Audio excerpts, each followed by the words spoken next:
Welcome to my channel. TP-Link Archer AXE5400 Setup.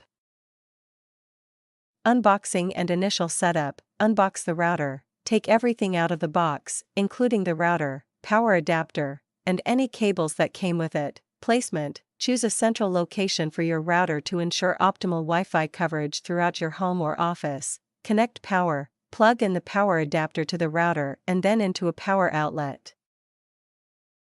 Connecting to the router. Wired connection. For the initial setup, it's best to use a wired Ethernet connection between your computer and one of the LAN ports on the router. Turn on the router. Press the power button, if available, to turn on the router.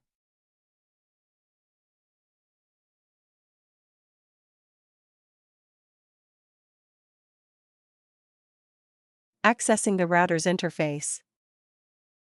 Find the default IP address. Typically, TP-Link routers use 192.168.0.1 or 192.168.1.1 as the default IP address for the router's web interface. Open a web browser. On a computer connected to the router, open a web browser, such as Chrome, Firefox, or Edge.